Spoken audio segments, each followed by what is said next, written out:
আসসালামু আলাইকুম। কেমন আছেন সবাই? আশা করি সবাই ভালো আছেন।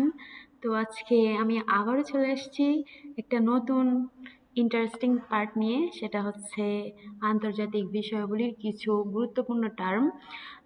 আমরা অনেকেই হয়তো বোরিং ফিল করি কিছু বিষয় পড়তে গিয়ে, কিন্তু আসলে ওইগুলা যদি আমরা পড়ি তাহলে আমরা খুবই এনজয় করতে পারবো, কারণ পড়াগুলো এত ইন্টারেস্টিং। এটা হয়তো অনেকেই না পড়লে জানতে পারবে না। সো আমার এটা সবচেয়ে একটা প্রিয় সাবজেক্ট, তাই আমি আজকে থেকে পররাষ্ট্রনীতির বা ইন্টারন্যাশনাল কিছু বিষয় নিয়ে আলোচনা করব। আজকে আমাদের প্রথম পার্ট। সো শুরু করি আমরা। প্রথমেই আমরা আলোচনা করব আন্তর্জাতিক সম্পর্ক নিয়ে।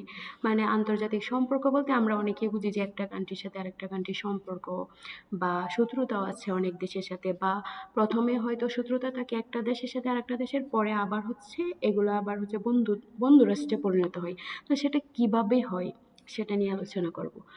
তাহলে আমি প্রথমেই দুটো উদাহরণ দিচ্ছি যে আন্তর্জাতিক সম্পর্ক বোঝার জন্য আমাদের একটু মানে কিভাবে আমরা বেসিক আইডিয়াটা ধারণা করতে পারি। তো প্রথম এক্সাম্পলটা হচ্ছে যে আপনি অবশ্যই জানেন যে প্রথম আরব দেশ হিসাবে বাংলাদেশ যখন স্বাধীন হয়েছে, তখন প্রথম আরব দেশ হিসাবে বাংলাদেশকে স্বীকৃতি দিচ্ছে ইরাক। অন্যদিকে বাংলাদেশের মুক্তিযুদ্ধে আমেরিকা প্রত্যক্ষভাবে বিরোধিতা করে, কারণ আপনারা অলরেডি জানেন যে জাতিসংঘে ইউএসএ হচ্ছে ভেটো দিয়েছিল বাংলাদেশের মুক্তিযুদ্ধের সময়। তারপর কিন্তু এক্ষেত্রে হচ্ছে প্রথম উপসাগরীয় যুদ্ধে বাংলাদেশ কিন্তু সেই আমেরিকার হয়ে ইরাকের বিরুদ্ধে যুদ্ধ করে। মানে ইরাক বাংলাদেশকে স্বীকৃতি দিয়েছে, আবার আমেরিকা হচ্ছে বিরোধিতা করেছিল বাংলাদেশের মুক্তিযুদ্ধের সময়। কিন্তু প্রথম উপসাগরীয় যুদ্ধে সেই বাংলাদেশে আবার আমেরিকার হয়ে ইরাকের বিরুদ্ধে যুদ্ধ করে। আর দ্বিতীয় এক্সাম্পলটা হচ্ছে বাংলাদেশের মুক্তিযুদ্ধের সময় ভারতের পর যে দেশটি বাংলাদেশকে সব থেকে বেশি সাহায্য করেছে সেটি হচ্ছে সোভিয়েত ইউনিয়ন, বর্তমানে রাশিয়া। কিন্তু স্বাধীনতার এক দশক পার হতে না হতেই বাংলাদেশ কিন্তু সোভিয়েত রাষ্ট্রদূতের বহিষ্কার করেছিল। এই যে দুইটা ঘটনা আপনারা অলরেডি দেখতে পাচ্ছেন যে একটা হচ্ছে ইরাক বাংলাদেশকে স্বীকৃতি দেওয়া সত্ত্বেও উপসাগরীয় যুদ্ধে বাংলাদেশ ইরাকের বিরুদ্ধে যুদ্ধ করে আমেরিকার হয়ে। আবার সোভিয়েত ইউনিয়ন বাংলাদেশের মুক্তিযুদ্ধে অনেক বেশি সাহায্য করা সত্ত্বেও বাংলাদেশে নিযুক্ত যে সোভিয়েত রাষ্ট্রদূত ছিল তাদেরকে কিন্তু স্বাধীনতার এক দশক পরেই বহিষ্কার করে দেওয়া হয়েছিল। তাহলে বাংলাদেশের এরকম আচরণ করার পেছনে কারণ কি ছিল? আর কেনই বা বাংলাদেশ আমেরিকার হয়ে যুদ্ধ করেছিল? রাষ্ট্রগুলো তাদের কোন স্বার্থকে কেন্দ্র করে একত্রিত হয়েছিল? কি আপনার মনে এই প্রশ্নগুলো অবশ্যই জাগছে? চলুন আমরা সমাধান করি। তাহলে আমরা এক্ষেত্রে আন্তর্জাতিক সম্পর্কগুলো হচ্ছে এটা বলতে পারি যে এই যে রাষ্ট্রগুলোর সাময়িক আচরণ ব্যাখ্যা করা হচ্ছে আন্তর্জাতিক সম্পর্কের কাজ। অর্থাৎ আন্তর্জাতিক সম্পর্ক মূলত রাষ্ট্রগুলোর আচরণ, দুটি রাষ্ট্রের মধ্যে কূটনৈতিক সম্পর্ক, আন্তর্জাতিক বাণিজ্য, অরাষ্ট্রীয় কর্মকাণ্ড ও সংস্থাগুলো, বিভিন্ন সংস্থা আছে যেমন জাতিসংঘ, কমনওয়েলথ, ওআইসি, এই যে সংস্থাগুলোর সাথে রাষ্ট্রের সম্পর্কগুলো ইত্যাদি বিষয়গুলো ব্যাখ্যা করাকে বোঝায়। আর এই যে আন্তর্জাতিক সম্পর্কগুলোর সূচনা হয়েছে কিভাবে? ৩০ বছর ধরে সংগ্রামের শেষে ১৬৪৮ সালে যে ওয়েস্টফেলিয়া শান্তি চুক্তি হয়েছিল তার সূত্র ধরেই মূলত আন্তর্জাতিক সম্পর্কের সূত্রপাত ঘটেছিল। ওয়েস্টফেলিয়া শান্তি চুক্তি আমরা বলতে কি বোঝাচ্ছি এখানে, যে ইউরোপীয় কান্ট্রিগুলো যে আছে যেমন স্পেন, ফ্রান্স, পর্তুগাল, নেদারল্যান্ডস, তারপর রাশিয়া, ইংল্যান্ড, পোল্যান্ড, এই যে দেশগুলো আছে সেখানে ইউরোপের ধর্ম এবং রাজনীতি নিয়ে ১৬১৮ সালে একটা যুদ্ধ শুরু হয়েছিল। আর এই যুদ্ধের সমাপ্তি হিসেবে ১৬৪৮ সালের ২৪শে অক্টোবর জার্মানির ওয়েস্টফেলিয়া নামক স্থানে একটি চুক্তি স্বাক্ষরিত হয়। আর সেটা হয়েছিল মূলত ইউরোপের শান্তি প্রতিষ্ঠার জন্য। এই যে দেশগুলোর মধ্যে ৩০ বছর ব্যাপী যুদ্ধ হয়েছিল ১৬১৮ থেকে ১৬৪৮, এবং পরবর্তীতে এই যে জার্মানির ওয়েস্টফেলিয়া নামক একটা স্থানে যে চুক্তিটা হয়েছিল শান্তি প্রতিষ্ঠার জন্য স্পেন, ফ্রান্স, পর্তুগাল, নেদারল্যান্ডস এই দেশগুলোর মাঝে। আর তখনই এটার মাধ্যমে আন্তর্জাতিক সম্পর্কের সূত্রপাতটা হয়েছিল। তারপরে আমরা আসি ইংল্যান্ডের শিল্প বিপ্লব পরবর্তী সময়ে ১৯১৪ সালের প্রথম বিশ্বযুদ্ধ, ১৯১৭ সালে সংগঠিত রাশিয়ার বলশেভিক বিপ্লব ইত্যাদি ঘটনার প্রেক্ষিতে আন্তর্জাতিক সম্পর্কে আলোচনা আরও বেশি বিস্তৃত হতে থাকে। ইভেন প্রথম বিশ্বযুদ্ধ পরবর্তী সময়ে মার্কিন প্রেসিডেন্ট উড্রো উইলসনের ১৪ দফা, মানে হচ্ছে জাতিপুঞ্জ গঠনের জন্য যে উড্রো উইলসন ১৪ দফা প্রস্তাব করেছিল, তাকে কেন্দ্র করে আন্তর্জাতিক সম্পর্কে আলোচনা আদর্শবাদী চিন্তাধারায় গড়ে ওঠে। এখন আমরা আন্তর্জাতিক সম্পর্কে আলোচনা মূলত ৩টি মৌলিক ধারণার উপর ভিত্তি করে গড়ে উঠেছে। মানে আন্তর্জাতিক সম্পর্কটা কিভাবে গড়ে উঠেছে সেটা যদি আমরা জানতে চাই, ১ নম্বর হচ্ছে ক্ষমতা, ২ নম্বর হচ্ছে জাতীয় স্বার্থ, ৩ নম্বর হচ্ছে বিশ্বায়ন। আমরা এগুলো হচ্ছে বিস্তারিত সম্পূর্ণ আলোচনা করেছি, আপনারা দেখতে পারবেন। তাহলে আন্তর্জাতিক সম্পর্কটা যদি আমরা এক কথায় বলি যে একটা দেশের সাথে আরেকটা দেশের সম্পর্কটা হচ্ছে যে একটা দেশ আরেকটা দেশের সাথে কিভাবে আচরণ করতেছে, তাদের কিসের ভিত্তিতে তারা একটা দেশের সাথে আরেকটা দেশের সাথে সম্পর্ক গড়ে তুলতেছে, এগুলা নিয়ে যে ব্যাখ্যা করে, অর্থাৎ একটা রাষ্ট্রের আচরণ একটা রাষ্ট্রের সাথে আরেকটা রাষ্ট্রের যে আচরণটা এটা যে ব্যাখ্যা করে, এটা আমরা মূলত বলবো আন্তর্জাতিক সম্পর্ক। আচ্ছা, তারপর হচ্ছে আন্তর্জাতিক রাজনীতি। তাহলে এখানে হচ্ছে একটা বিষয় যে রাজনীতি বলতে আমরা কি বুঝি। আমরা অনেকেই হয়তো জানি না যে রাজনীতি বলতে কি বোঝায়। রাজনীতি মানে হচ্ছে ক্ষমতা অর্জন করা। মানে রাজনীতি মানে হচ্ছে যে আমার ক্ষমতা আছে, তাহলে আমি রাজনীতি করতে পারবো। মানে আমরা যেটা বাঙালি, আমরা এটাই কিন্তু বুঝি। মানে অন্যের উপর প্রভাব বিস্তার করা। আর সেই ক্ষমতা হতে পারে সামরিক, অর্থনৈতিক এবং রাজনৈতিক। আন্তর্জাতিক সম্পর্কে কেটে আন্তর্জাতিক রাজনীতিটা হচ্ছে যে আমার সামরিক শক্তি আছে, অর্থনৈতিক পাওয়ার আছে, রাজনৈতিক ক্ষমতা আছে, তাহলে এটা হচ্ছে আমরা মূলত রাজনৈতিক বলবো। মানে আমরা অন্য একটা কান্ট্রির উপর প্রভাব বিস্তার করতে পারবো। ধরেন অ্যাজ এ হিউম্যান, আমরা একটা মানুষের উপর যখন আরেকটা মানুষের উপর আমার নিজের যে একটা ক্ষমতা আছে এটা যখন আমি খাটাতে পারবো এক কথায়, তখন আমরা সেটাকে কিন্তু রাজনীতি বলতে পারবো। আর এসব ক্ষমতা অর্জনের জন্য যত ধরনের পরিকল্পনা করা হয়, সেই পরিকল্পনার জন্য যেসব নীতি গ্রহণ করা হয় সেটাকে রাজনীতি বলে। এবং এই নীতি যখন আন্তর্জাতিক পর্যায়ে চলে যায় তখন তাকে আন্তর্জাতিক রাজনীতি বলে। আন্তর্জাতিক রাজনীতিকে গেম অফ পাওয়ার পলিটিক্স বলে। আমি এক কথায় আন্তর্জাতিক রাজনীতিকে যদি ব্যাখ্যা করি তাহলে এটা বলবো যে গেম মানে একটা খেলা। আপনি যত বেশি আপনার মানে কূটকৌশল থাকবে, আপনি যত বেশি খেলতে পারবেন ততই আপনার রাজনৈতিক পাওয়ার মানে বেশি শক্তিশালী হবে, আই থিঙ্ক। এর মানে হচ্ছে আমি যে এখানে বললাম যে গেম অফ পাওয়ার পলিটিক্স, মানে হচ্ছে এটা কে কাকে নিয়ন্ত্রণ করবে, কে কাকে নিজের দখলে নিয়ে যাবে এবং কিভাবে অনেক কথা শোনাতে বাধ্য করবে, এসবের একটা খেলাকে মূলত বলা হয় আন্তর্জাতিক রাজনীতি। তারপর হচ্ছে আন্তর্জাতিক রাজনীতির মূল কথা। মানে আমি প্রথমেই কিন্তু এটা উল্লেখ করেছি যে আন্তর্জাতিক রাজনীতির মূল কথা হচ্ছে ক্ষমতার দ্বন্দ্ব। এক্ষেত্রে মর্গেন থাউ আন্তর্জাতিক রাজনীতি সম্পর্কে বলেছেন যে আন্তর্জাতিক রাজনীতি হচ্ছে ক্ষমতার লড়াই। আমরা যদি এটা বলতে চাই যে international politics is a subfield of political science which focuses on how power operates within and between states in the international arena. মানে এরিনা বলতে একটা এরিয়া বোঝানো হচ্ছে। সো তাহলে এটা কি বলছে যে একটা পলিটিক্যাল সায়েন্সের একটা সাবফিল্ড আমরা বলতে পারি এটাকে, যেটা ফোকাস করে মানে মূলত সেটা পাওয়ার কিভাবে অপারেট করে একটা রাষ্ট্রের সাথে আরেকটা রাষ্ট্রের মতো, সেটা হচ্ছে আন্তর্জাতিক রাজনীতি।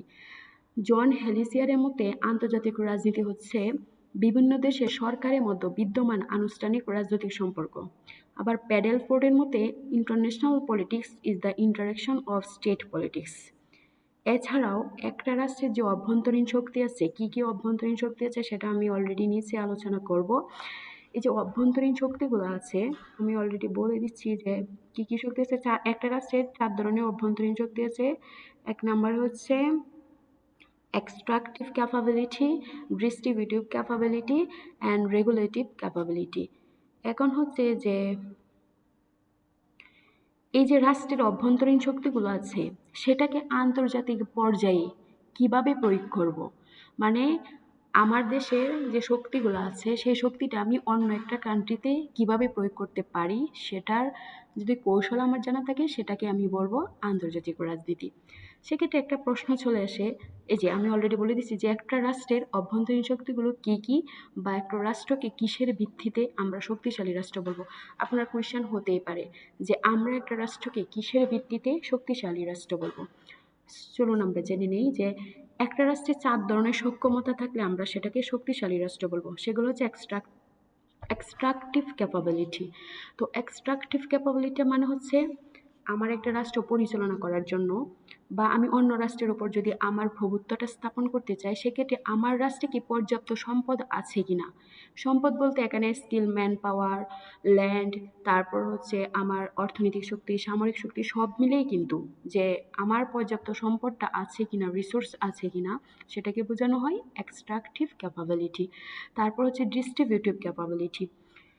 এখন আমার কান্ট্রিতে পর্যাপ্ত সম্পদ আছে, কিন্তু আমি সেই সম্পদ সুসম্পন্নন করতে পারছি না, যার ফলে কি হবে, ইনকাম ইনইকুয়ালিটিটা বৃদ্ধি পাবে। তাহলে আমার সেই ক্যাপাবিলিটিটা থাকতে হবে যে আমি সম্পদের সুষম বন্টন করতে পারছি কিনা। আর এটাই হচ্ছে ডিস্ট্রিবিউটিভ ক্যাপাবিলিটি। তারপর হচ্ছে রেগুলেটিভ ক্যাপাবিলিটি, যে রেগুলেটিভ কথাটার মাঝে কিন্তু আসে। রেগুলেটিভ মানে কি, যে আমি নিয়ন্ত্রণ করতে পারতেছি কিনা।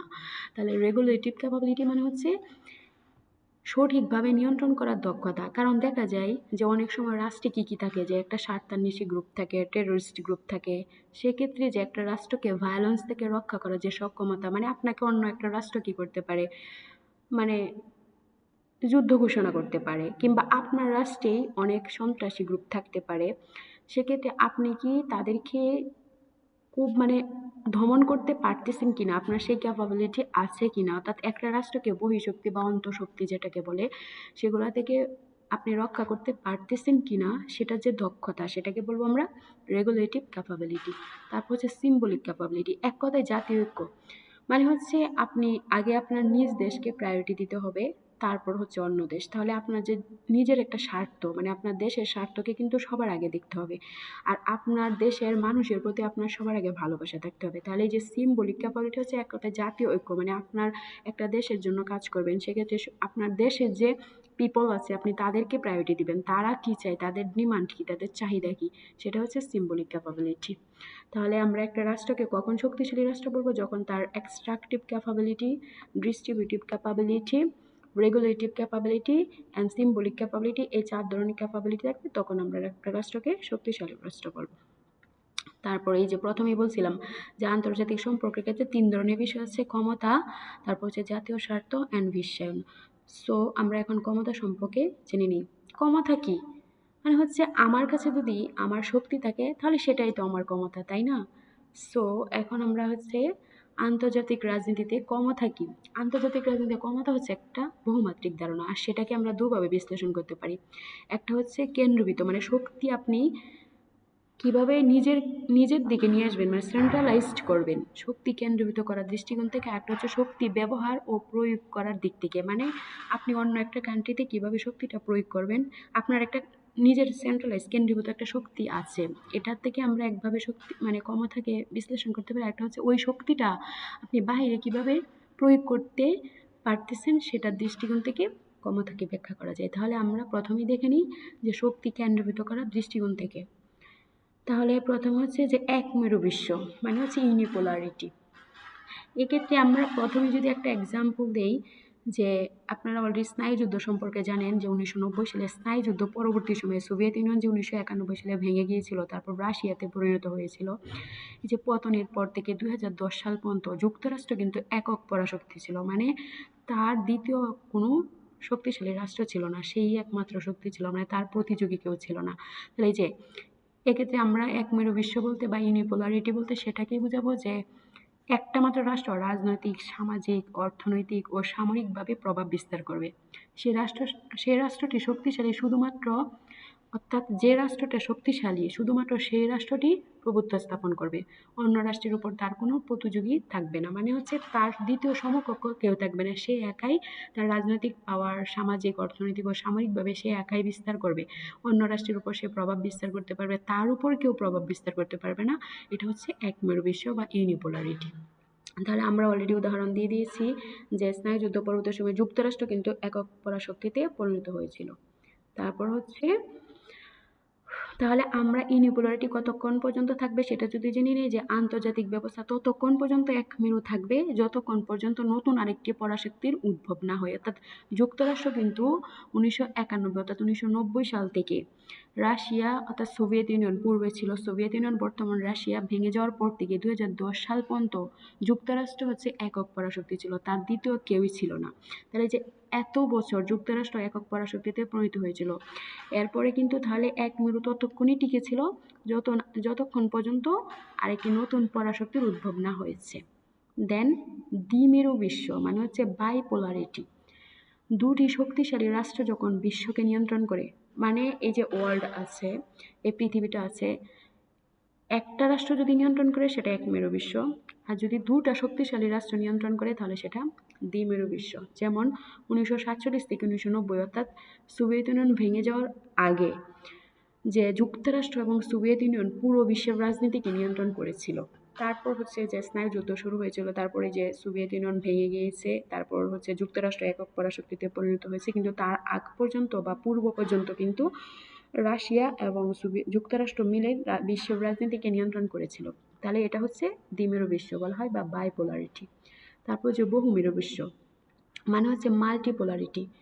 বিশ্ব ব্যবস্থা যখন দুইয়ের অধিক রাষ্ট্র নিয়ন্ত্রণ করে, অর্থাৎ একটা রাষ্ট্র না, না দুইটা রাষ্ট্র, স্পেসিফিক কোনো দুইটা রাষ্ট্র না, বিশ্ব ব্যবস্থা যখন দুইয়ের অধিক রাষ্ট্র নিয়ন্ত্রণ করতেছে, যেমন বর্তমান বিশ্ব ব্যবস্থাকে আমরা উদাহরণ দিতে পারি যে যুক্তরাষ্ট্র রাশিয়া কেন্দ্রিক কিন্তু নয়, এখন চীন হচ্ছে যে আমরা জানি না ফিউচারে কোন রাষ্ট্রটা একক পরাশক্তিতে পরিণত হবে, রাশিয়া নাকি চীন না যুক্তরাষ্ট্র, এটা হচ্ছে আমরা দেখতে পারবো। আর বর্তমানে কিন্তু চীন, ভারত, ব্রাজিল সহ যে অনেকগুলো শক্তিশালী রাষ্ট্র আছে বা ডেভেলপড কান্ট্রি আছে, পুরা বিশ্বকে কিন্তু এই কান্ট্রিগুলো নিয়ন্ত্রণ করছে, না যুক্তরাষ্ট্র একা নিয়ন্ত্রণ করতেছে না রাশিয়া। এই সবগুলো রাষ্ট্র মিলে যখন নিয়ন্ত্রণ করে তখন সেটা হচ্ছে বহুমেরু বিশ্ব বা মাল্টিপোলারিটি। তাহলে আমরা দেখলাম যে শক্তি কেন্দ্রীভূত